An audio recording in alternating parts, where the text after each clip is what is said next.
नमस्कार बच्चों। आज हम पिछले टॉपिक को ही कंटिन्यू करेंगे क्योंकि उसमें अभी भी बहुत सारी चीज़ें ऐसी है जो आपको समझना बाकी है। तो हम उसी टॉपिक को ले रहे हैं। और अगर आपने पिछला वीडियो नहीं देखा हो तो इस आई बटन पर क्लिक करके आप उसे देख सकते हैं। उसमें मैंने एसएस मॉडल बनाया था और ये भी बताया था कि एसएस मॉडल जो है वो हम किस प्रकार से बना सकते हैं और उसका प्रयोग कैसे कर सकते हैं अपने टाइटल को क्लियर करने के लिए।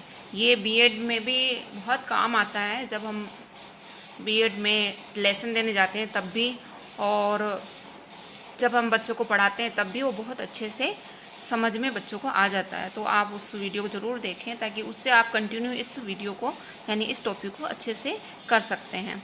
तो आज हम पृथ्वी की गतियाँ प्रभाव पढ़ेंगे। पृथ्वी की गतियाँ वैसे मैंने आपको बताई थी, पृथ्वी और सूर्य मैंने उसमें बनाया था। और सूर्य जो है, जैसा कि मैंने आपको उसमें बताया था, सूर्य का जो प्रकाश है वो पृथ्वी पर गिरता है तो पृथ्वी जो है वो प्रकाशमान होती है। मैंने आपको उसमें बताया था कि पृथ्वी का अपना कोई प्रकाश नहीं होता, तो उससे क्या स्थिति बनती है कि यहाँ तक तो सूर्य का प्रकाश पहुँचता है और इधर जो है वो सूर्य का प्रकाश नहीं पहुँच पाता। तो इधर तो दिन हो जाता है और इधर रात हो जाती है ना। तो पृथ्वी की जो गतियां हैं वो मैंने आपको बताई थी। पृथ्वी की गतियां दो प्रकार की मैंने आपको बताई थी, एक परिभ्रमण गति और दूसरी परिक्रमण गति। परिभ्रमण गति को घूर्णन भी कहेंगे हम। इसमें पृथ्वी जो है, जैसे मैंने आपको बताया था, इसका जो अक्ष है वो 23.5 डिग्री पर टिका हुआ है, यानी ये थोड़ी सी टेढ़ी है, थोड़ी सी 23.5 डिग्री जो है वो मतलब यहाँ जो है वो दक्षिणी गोलार्ध, ये जो बिंदु है वो दक्षिणी गोलार्ध कहलाएगा और ये जो है वो उत्तरी गोलार्ध कहलाता है, यानी उत्तरी ध्रुव और दक्षिणी ध्रुव ये बिंदु कहलाते हैं। इसे बिल्कुल मध्यम में जो रेखा है वो 0 डिग्री बनाती है। इसे हम विषुवत रेखा भी कहते हैं और भूमध्य रेखा भी कहते हैं। ठीक है बच्चों। फिर दक्षिणी गोलार्ध में दक्षिणी अक्षांश कहेंगे उसको। 23.5 डिग्री पर कौन सी रेखा होती है? मकर रेखा। और 23.5 डिग्री पर कर्क रेखा। तो जब पृथ्वी जो है वो दो प्रकार से घूम रही है, यानी एक तो अपने अक्ष पर घूम रही है जिसे हम कहेंगे परिभ्रमण यानी घूर्णन, जिसका जो समय है वो मैंने उस वीडियो में बताया था, 23 घंटे 56 मिनट और 4 सेकंड, यानी इसे आप लगभग 24 घंटे कहेंगे।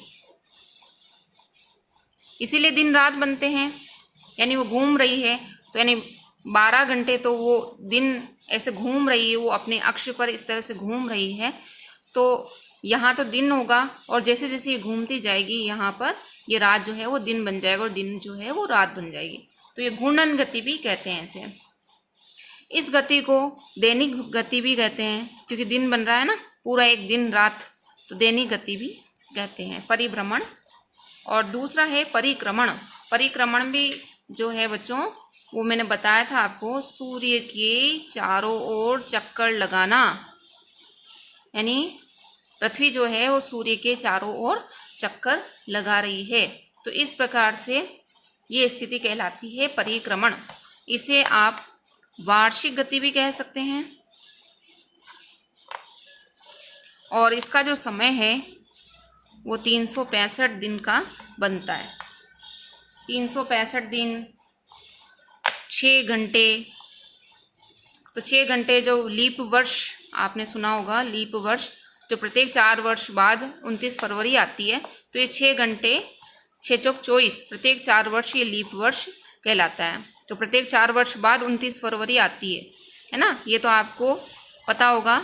वो इस वजह से आती है क्योंकि पृथ्वी को पूरा एक सूर्य का चक्कर लगाने में बच्चों 365 दिन 6 घंटे लगते हैं। तो हमारा एक वर्ष जो है वो 365 दिन का बनता है। तो 6 घंटे काउंट होते हुए 4 वर्ष बाद जो है वो एक लीप वर्ष आता है। फिर एक चीज़ और बनती है कि जब पृथ्वी जो है वो सूर्य के चारों ओर चक्कर लगा रही है, तो यहाँ पर एक समय ऐसा आता है जब सूर्य के पृथ्वी बहुत ज़्यादा निकट आ जाती है, और एक ऐसा आता है जब वो बहुत ज़्यादा सूर्य से दूर चली जाती है। तो जब निकट आती है तो उसे तो कहते हैं बच्चों उपसौर, और जब दूर जाती है तो उसे कहते हैं अपसौर। तो ये समय किस दिन आता है? उपसौर यानी जब सूर्य के सबसे ज़्यादा निकट आती है तो वो आती है 3 जनवरी को, और सबसे ज़्यादा दूर जब जाती है वो सूर्य से तो वो समय आता है 4 जुलाई। मैं इसको याद करने पे थोड़ा सा जोर दूंगी। उपसौर, उप यानी जब, उप यानी समीप होता है बच्चों। उप, जब हम उपवास करते हैं तो उपवास में ईश्वर के समीप बैठना या ईश्वर के समीप जाना, तो उपसौर है ना। उप यानी समीप, तो जब सूर्य के पास जा रही तो उपसौर कहलाएगा। सौर यानी सूर्य है ना। और 3 जनवरी तो 3, और उसके बाद आता है 4, तो 3 यानी पास और 4 यानी दूर। जनवरी पहले आता है और जुलाई बाद में आता है। तो उप यानी पास, तो अपने आप उसका अपोजिट अपसौर हो जाएगा। ठीक है, आगे बढ़ते हैं हम बच्चों। उपसौर अपसौर आपको क्लियर हो गया होगा। इसके बाद एक चीज़ और क्लियर करती हूँ मैं आपको। सूर्य जो है वो तो अपनी स्थिति पर है, लेकिन पृथ्वी उसके चारों ओर घूम रही है। तो ऐसे में ऐसा समय भी आता है जब सूर्य की जो है वो सीधी किरणें कर्क रेखा पर पड़ती है। तो इस समय यहाँ पर क्या स्थिति बनती है? जब सूर्य की सीधी किरणें जो हैं वो कर्क रेखा पर पड़ेगी तो यहाँ जो है वो तापमान बहुत ज़्यादा हो जाएगा। तो तापमान बढ़ना यानी गर्मी बढ़ना, और उसके ठीक विपरीत दक्षिणी गोलार्ध में 23.5 डिग्री पर तापमान जो है वो कम हो जाता है। तो इसका मतलब क्या है? सर्दी होगी। यानी ठीक इसका विपरीत यहाँ पर चलता है। और जो अभी गर्मी चल रही है चूँकि तो कर्क रेखा पर ही सूर्य की किरणें सीधी पड़ रही है, यानी लंबवत पड़ना। तो कर्क रेखा पर जो 21 जून है बच्चों, वो 21 जून सबसे बड़ा दिन और सबसे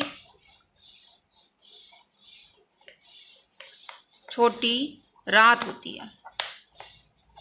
21 जून को वर्ष का सबसे बड़ा दिन और सबसे छोटी ये रात होती है, क्योंकि सूर्य की जो किरणें हैं वो कर्क रेखा पर लंबवत पड़ रही है। इसके बाद मकर रेखा का भी आता है। तो जब सूर्य पृथ्वी जो है इस स्थिति में आ जाती है जहाँ मकर रेखा 23.5 डिग्री दक्षिणी गोलार्ध यानी दक्षिणी अक्षांश पर सूर्य किरणें सीधी पड़ती है, लंबवत पड़ती है और कर्क रेखा पर तिरछी पड़ती है, तो वो समय आता है अपना 22 दिसंबर। और हमारे भारत के मौसम के अनुसार आप देख सकते हैं कि उस समय जो है वो सर्दी पड़ती है। तो उस दिन यहाँ पर मकर रेखा पर पड़ती है, सीधी किरणें पड़ती हैं, और यहाँ पर कर्क रेखा पर सीधी किरणें पड़ती हैं। विषुवत रेखा यानी भूमध्य रेखा पर 0 डिग्री पर जब सूर्य की किरणें वर्ष में 2 बार सीधी पड़ती है बच्चों, तो इसमें हम 21 मार्च और 23 सितंबर ये 2 ऐसे आते हैं जब भूमध्य रेखा पर सीधी पड़ती हैं ये सूर्य की किरणें। तो इस तरह से हमारा जो सूर्य है वो पृथ्वी की कई दिशाओं को बदलता है, इसीलिए मौसम परिवर्तन होते हैं, सर्दी गर्मी। और उसकी जो गति है वो किस वजह से होती है, ये क्वेश्चन आता है कंपटीशन एग्ज़ाम में।